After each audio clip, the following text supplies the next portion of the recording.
नमस्कार, बहुत स्वागत है आप सभी का। आप देख रहे हैं इंडिया डेली। मैं हूं आपके साथ नैना यादव, लेकर हाजिर हूं 3 का सवाल। नमस्कार, मैं हूं आपके साथ विवेक शांडिल्य। नमस्कार, आपके साथ मैं हूं मीनाक्षी रजत। और खबर क्या है आज, सबसे पहले आपको वो बताते हैं। बागेश्वर धाम के पीठाधीश्वर आचार्य धीरेन्द्र कृष्ण शास्त्री ने आज से 10 दिन की बड़ी पदयात्रा शुरू कर दी है। जी हाँ, और ये जो यात्रा है ये 7 नवंबर से 16 नवंबर तक चलनी है। ये यात्रा दिल्ली, हरियाणा, उत्तर प्रदेश के इलाकों से होकर गुजरेगी और इसको लेकर एक गजब का उत्साह भी नजर आता है। बाबा बागेश्वर के मुताबिक कुल 145 किलोमीटर की यह पदयात्रा हिंदुओं में एकता लाने, जातिवाद खत्म करने और देशभक्ति का संदेश फैलाने के लिए निकाली जा रही है। प्रेस कॉन्फ्रेंस में उन्होंने कहा कि 7 नवंबर से 16 नवंबर तक 3 राज्यों की यात्रा है। दिल्ली, हरियाणा, उत्तर प्रदेश, ये हमारी जिंदगी की दूसरी पदयात्रा है। हम सिर्फ हिंदुओं में जागृति चाहते हैं, जातिवाद और भेदभाव को जड़ से खत्म करना चाहते हैं। बाबा बागेश्वर ने कहा कि देश में राष्ट्रवाद होना चाहिए, जातिवाद नहीं होना चाहिए। हमारे हिंदू बच्चे और आपके बच्चे सुरक्षित रहें। देश का इस्लामीकरण ना हो, देश में दंगे ना हो, गंगा फैले। जी हाँ, और यही उद्देश्य एक तरह से इस पदयात्रा का है और यही बात बाबा बागेश्वर की तरफ से भी कही गई। उन्होंने कहा इसी उद्देश्य के साथ में पदयात्रा हो रखी है। उन्होंने एक बार फिर से हिंदुत्व की बात कही। उनकी तरफ से कहा गया कि हम हिंदुओं के लिए लड़ रखे हैं। जातियां हो सकती हैं लेकिन जातिवाद नहीं होना चाहिए, क्योंकि देश सबका है। ये हर उस पार्टी की पदयात्रा है जिसमें हिंदू है और इसीलिए ये सभी को न्योता देते हुए इस पदयात्रा की शुरुआत की गई है। उन्होंने कहा अगर देश में जातियों की लड़ाई खत्म हो जाए तो हिंदू एक हो जाएंगे। पंडित धीरेन्द्र शास्त्री ने बताया कि पदयात्रा की शुरुआत हर दिन राष्ट्रगान और हनुमान चालीसा से होगी। उन्होंने कहा कि 145 किलोमीटर लंबी यह पदयात्रा राष्ट्रगान और हनुमान चालीसा से शुरू होगी। रोज 7 शपथ लिए जाएंगे। 40,000 यात्री पहले ही रजिस्टर हो चुके हैं। देश के हर कोने, हर गली से लोग यहाँ आ रहे हैं। देश में 80 करोड़ हिंदू हैं। हम हर गली, हर गांव, हर घर तक पहुंचने के लिए लड़ रहे हैं।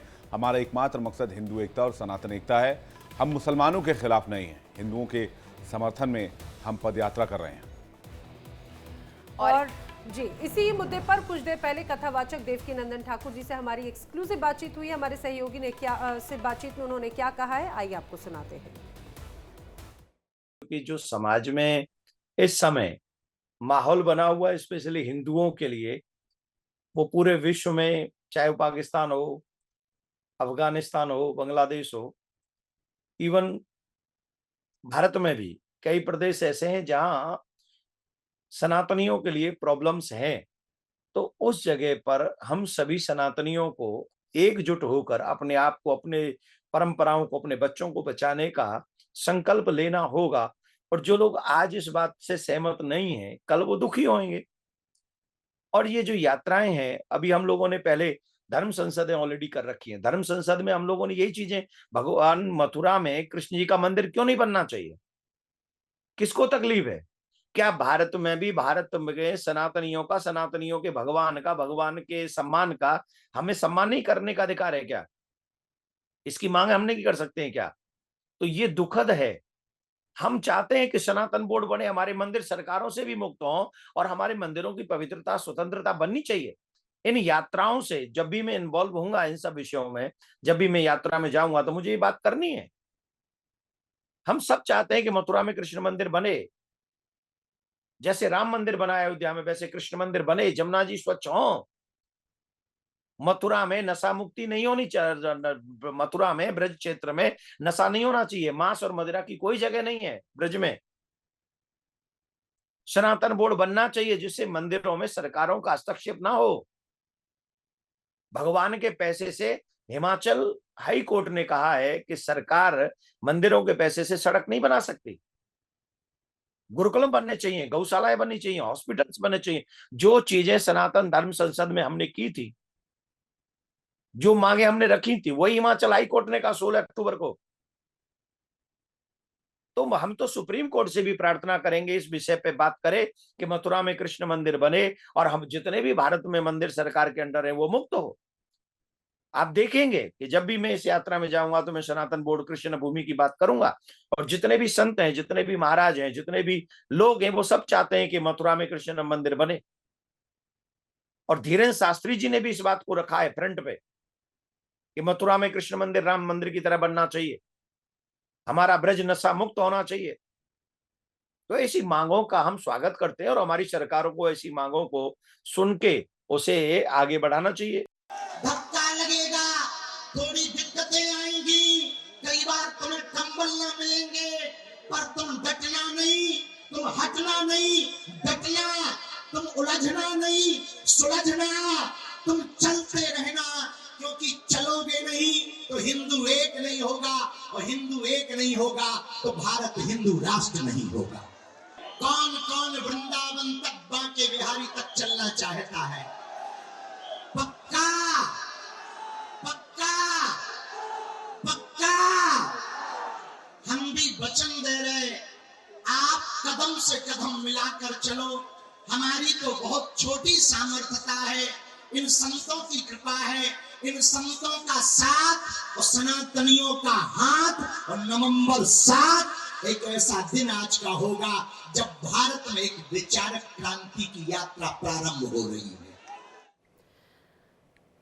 तो बाबा बागेश्वर को आपने सुना, उनका प्रण किस तरह का है, और इसको लेकर हालांकि जैसे ही पदयात्रा की शुरुआत की बात हुई थी तो कई अलग अलग तरह की प्रतिक्रियाएं भी आना शुरू हुई थी। दूसरे पक्ष की तरफ से इसको टारगेट भी करने की कोशिश की गई। अब जल्दी से 3 का सवाल जान लीजिए। बड़ा सवाल कि बाबा बागेश्वर की पदयात्रा का मकसद आखिर क्या है?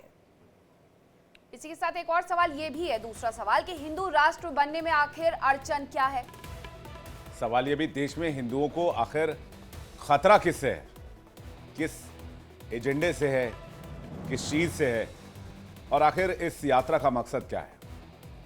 बातचीत करने के लिए 2 मेहमान इस वक्त हमारे साथ जुड़ रहे हैं। आचार्य अरुण कृष्णा हमारे साथ जुड़ रहे हैं, हिंदू धर्मगुरु हैं। मेहताब उस्मानी जुड़ रहे हैं, जो कि इस्लामिक स्कॉलर हैं।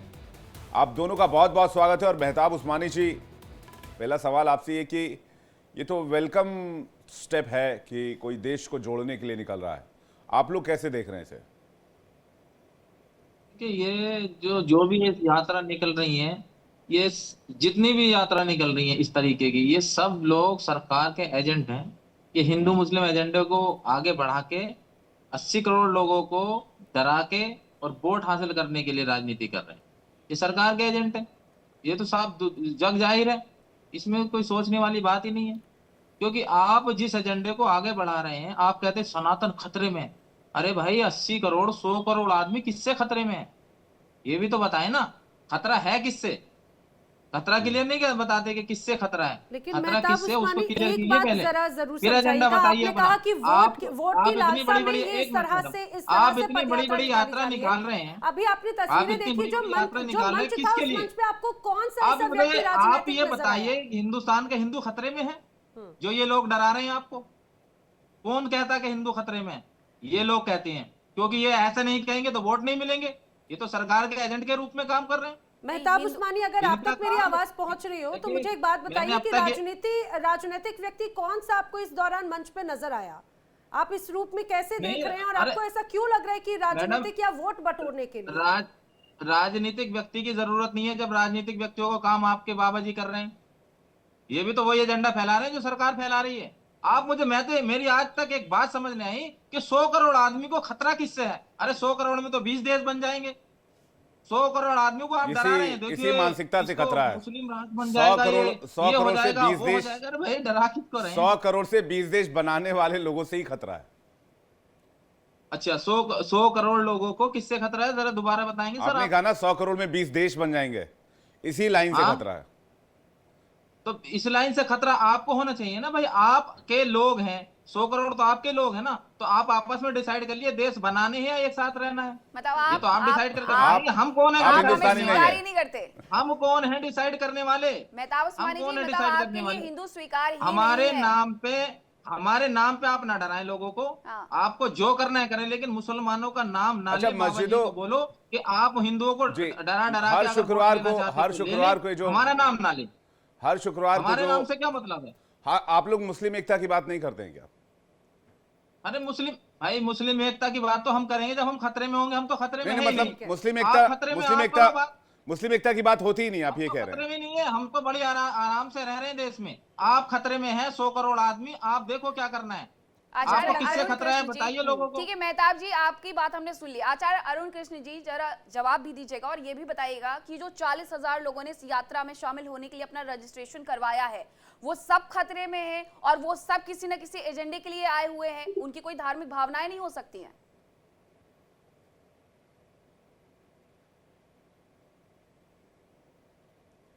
आचार्य आपको आवाज मिल रही है? आचार्य अरुण कृष्ण जी तक मुझे लग रहा है कि आवाज अभी पहुंच नहीं पा रही है उनको। जी आचार्य अरुण कृष्ण जी, आप तक आवाज पहुंच रही है? आप पहुंच रही है, आप बताइए दोबारा एक बार। आचार्य जी, मेरी साथी का सवाल ये था, एक तो कि जिस तरह से लोगों ने यहाँ पे बड़ा उत्साह दिखाया इस पदयात्रा को लेकर, क्या ये सभी वो लोग हैं जो अपने आप को खतरे में महसूस करते हैं? लेकिन एक बात और जो यहाँ पर अभी मेहताब उस्मानी कह रहे थे कि हमें हथियार बनाने की कोशिश की गई। अभी इस पूरे पदयात्रा के दौरान धीरेन्द्र कृष्ण शास्त्री का जो बयान आया उसमें उन्होंने इस्लाम का जिक्र नहीं किया, उन्होंने तो हिंदू एकता की बात कही। तो यहाँ पे अपनी एकजुटता दिखाना क्या यहाँ पे कमजोरी दिखाती है क्या? हाँ, धीरेन्द्र शास्त्री ने एक बार भी मुसलमानों का नाम नहीं लिया, लेकिन जैसे हम कहते हैं ना देश के गद्दारों को गोली मारो सालों को, तो सबसे पहले मुसलमान चिल्लाता है, जबकि वो क्या कहते हैं देश के गद्दारों को गोली मारो सालों को, तो चिल्लाता कौन है? मुसलमान। इसे कहते हैं चोर की दाढ़ी में तिनका। किसी ने मुसलमान का नाम नहीं लिया, गद्दार जैसे ही बोला सबसे पहले कौन उछलता है? जिहादी उछलता है। अब बात आती है, इन्होंने कहा कि ये धीरेन्द्र शास्त्री तो भारतीय जनता पार्टी के एजेंट है, यही कहा इन्होंने। हर हिंदू उस पार्टी का एजेंट है जिसने उस बाबर नाम के आतंकवादी की मस्जिद तोड़कर वहां मंदिर का निर्माण किया।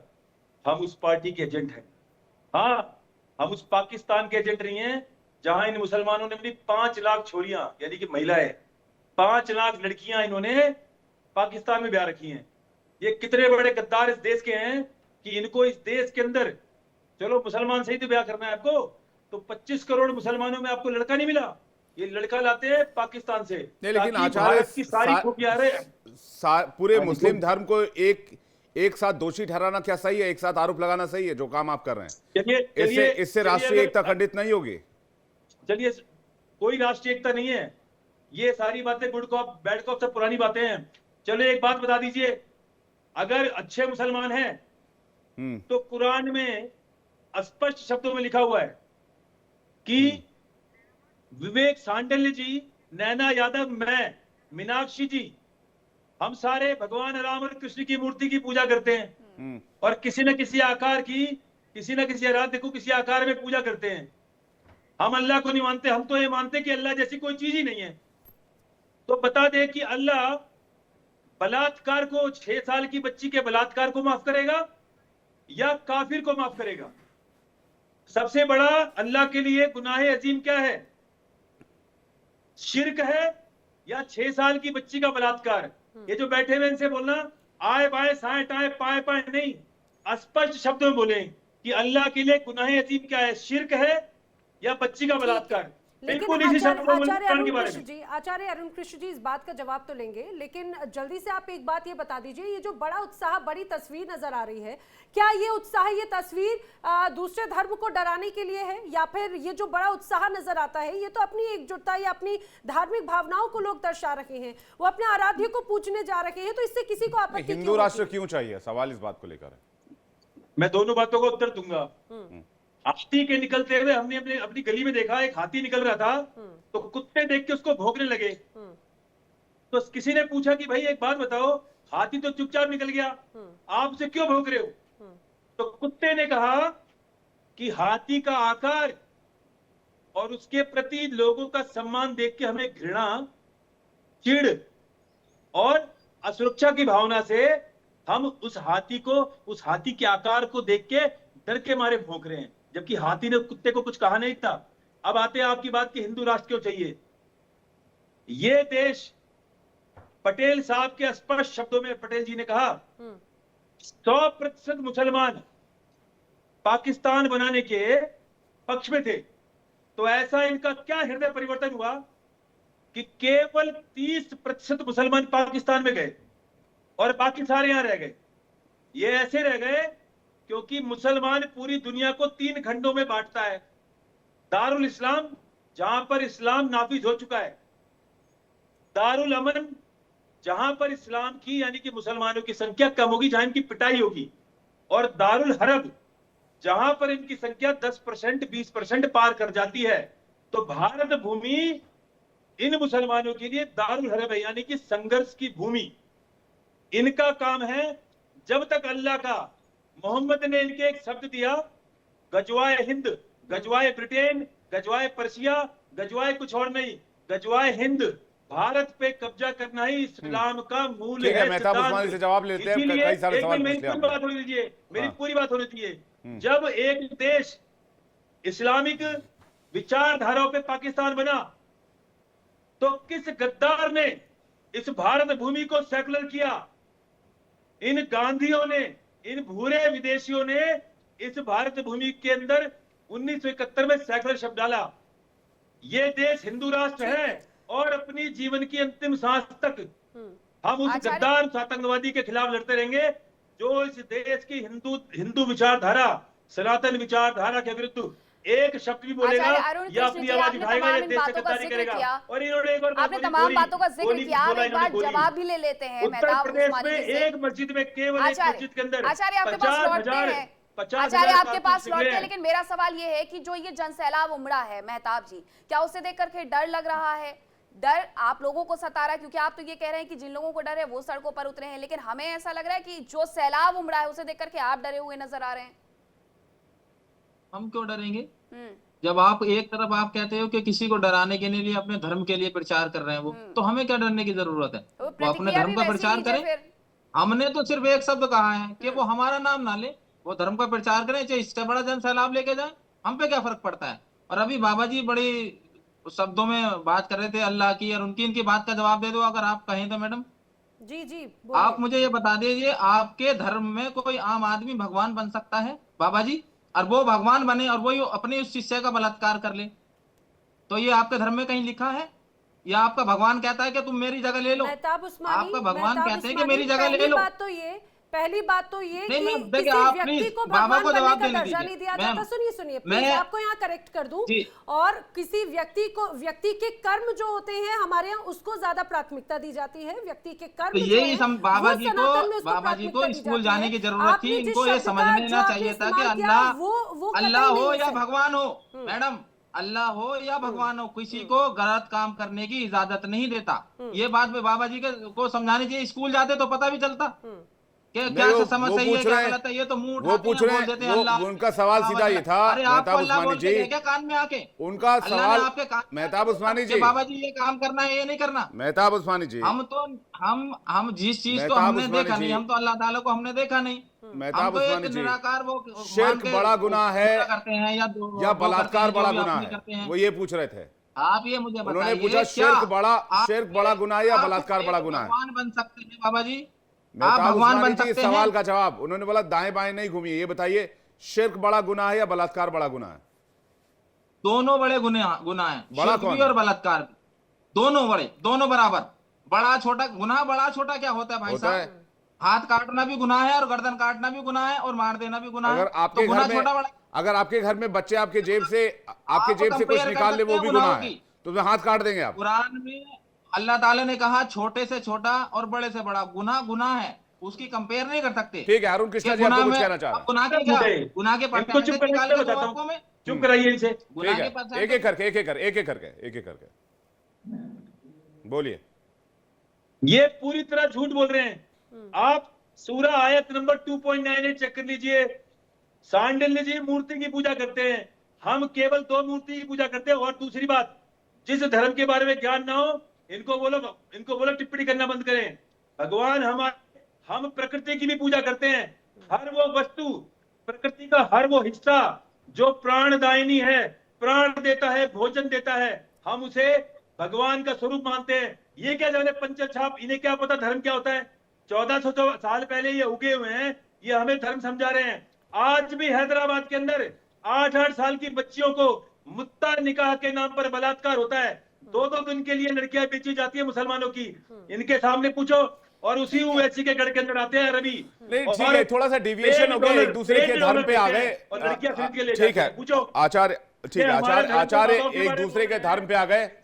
ये मुद्दा ये नहीं था, मुद्दा ये था कि आखिर इस आयोजन की आवश्यकता आज की तारीख में क्यों है? इसकी जरा व्याख्या कर दीजिए, फिर मैं मेहताब उस्मानी से सवाल लूं। ये केवल इसलिए आवश्यकता, ये देश का विभाजन, इस देश के टुकड़े केवल एक कारण हुए, मुसलमानों की नफरत के कारण। मुसलमानों ने कहा हम काफिरों के साथ, डॉक्टर भीमराव अम्बेडकर ने स्पष्ट शब्दों में कहा, उन्होंने कहा कि मुसलमान का भाईचारा जो शब्द है वो भाईचारे एक-एक का करके अर्थ है। मेहताब उस्मानी आ रहे हैं। अरे चुप हो जाओ भाई, चुप हो जाओ, तुम्हारा नाम बाबा नहीं, चुप हो जाओ। मुसलमान का भाईचारा, डॉक्टर अम्बेडकर ने कोट किया, मैंने नहीं बोला। डॉक्टर अम्बेडकर ने कहा कि मुसलमान का, जब आप भाईचारा शब्द बोलते हो तो इसका अर्थ होता है मुसलमान का मुसलमान के साथ भाईचारा। इस्लाम एक बंद दरवाजा है जहां पर किसी दूसरी विचारधारा की कोई जगह नहीं है। इसलिए जब विभाजन हो रहा है, जिसके खिलाफ डॉक्टर अम्बेडकर थे, हमारे पटेल जी थे, मेहताब उन्होंने उस्मानी कहा आ रहे हैं। यदि अच्छा, विभाजन अरुण हो रहा कृष्ण है जी, एक बात तो का ये जरूर जवाब सुनिश्चित करें दीजिएगा। कि अखंड एक-एक भारत की बात मुसलमान कहना इस देश एक से बाहर अलग निकाला नजर जाए। आता है, लेकिन जब हिंदू राष्ट्र की बात होती है तो ये और बांटने वाली सियासत नहीं है क्या? ये और बांटने वाला और विच्छेदन की बात नहीं है हाँ, क्या? ये नफरत बढ़ाने वाली बात नहीं है क्या?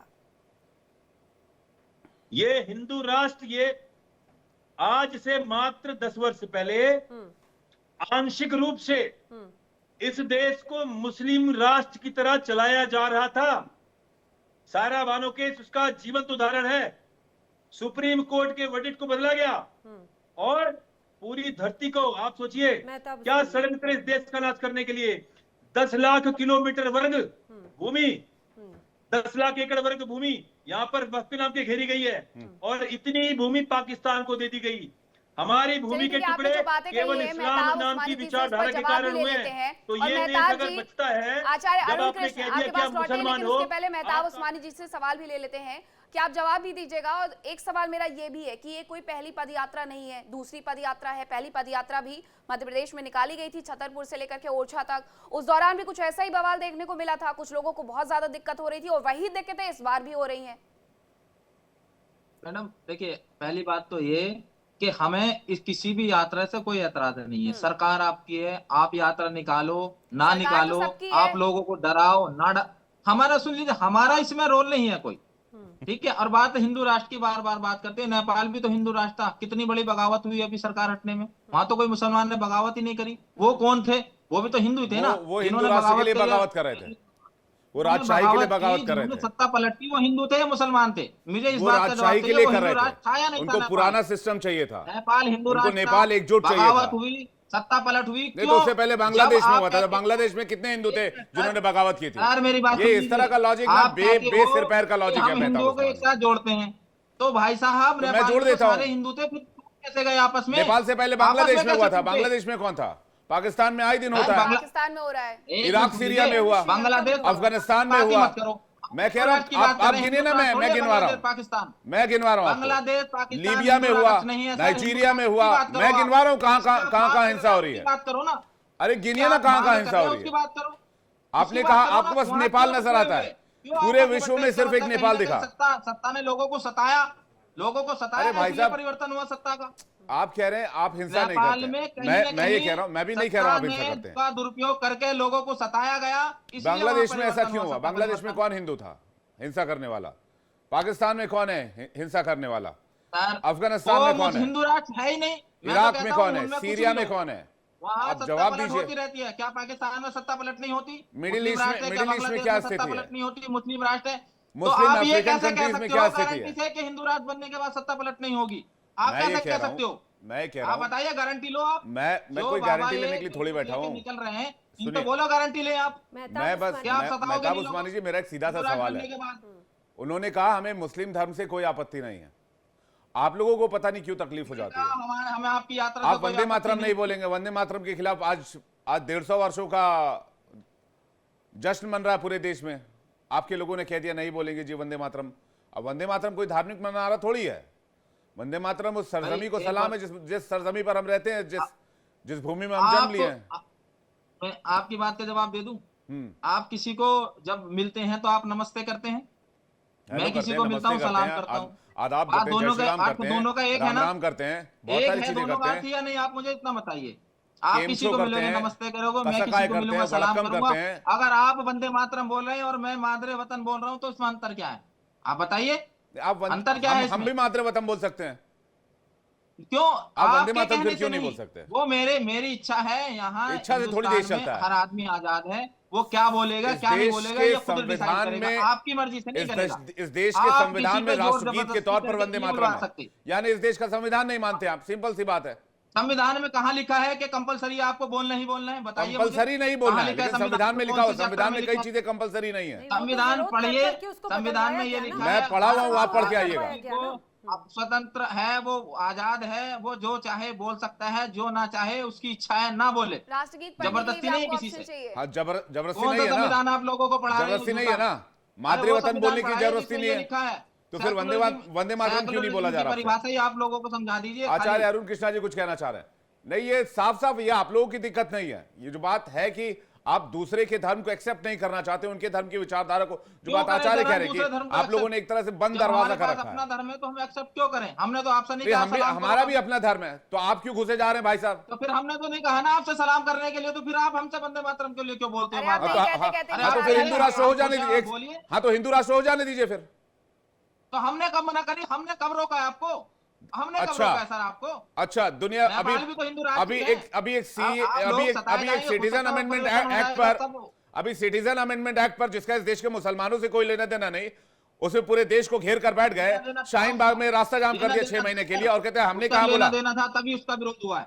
अरे भाई साहब गजब कमाल करते हैं, थोड़ा पढ़ लिख लिया कीजिए टीवी डिबेट में आने से पहले। पढ़ाई लिखाई करते नहीं और उल्टी सीधी दलील देते हैं। आचार्य अरुण कृष्णा कुछ कहना चाह रहे हैं? मैं एक साधारण सी बात इनसे पूछ रहा हूं, अगर संविधान में ये दुनिया का इकलौता देश है, ये इन लोगों की मक्कारी है, दुनिया का इकलौता देश जहां पर मुसलमान संविधान की बात करता है, पूरी दुनिया में ये सरिया लागू करने के लिए ये लोगों को मारते काटते हैं। एक देश, क्योंकि इनकी जनसंख्या कम है तो अभी ये संविधान की बातें कर रहे हैं। अभी एक मौलाना कह रहा था कि आर्टिकल 25 हमें इजाजत देता है अपने धर्म को मानने का, क्योंकि सुप्रीम कोर्ट ने कभी नहीं कहा कि हम वंदे मातरम कहें।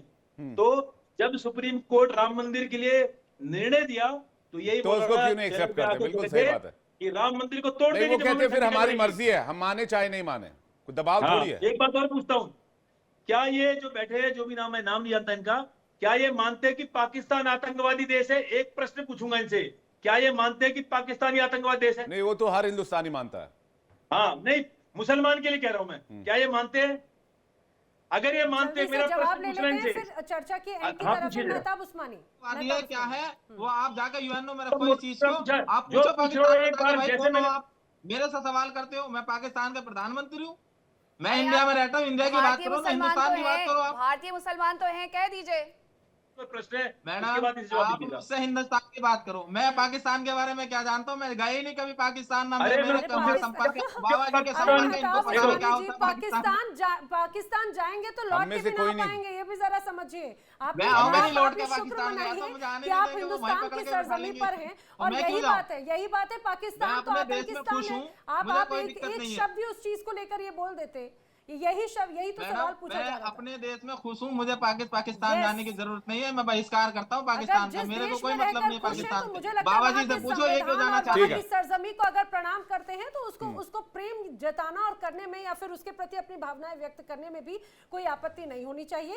वेल, आप सभी हमारे साथ चर्चा में शामिल हुए, आपका बहुत बहुत धन्यवाद। लेकिन ये जो पद यात्रा का आगाज हुआ वो धर्म के प्रचार के साथ साथ राजनीतिक रूप से कहीं ना कहीं अब घिरता हुआ नजर आता है, और उसको लेकर सवाल भी जरूर खड़े हो रहे हैं। और अब ये पूरी यात्रा 10 दिन तक चलने वाली है, और ऐसे में कई और सवाल भी खड़े होंगे, उसके बारे में भी हम आपको बताएंगे। फिलहाल रुक रहे हैं एक बहुत छोटे से ब्रेक के लिए, लेकिन आप कहीं मत जाइएगा, क्योंकि अब इंडिया डेली आपके स्मार्ट टीवी पर भी मौजूद है। इंडिया डेली 24x7 अब इन सभी प्लेटफॉर्म पर देखें लाइव।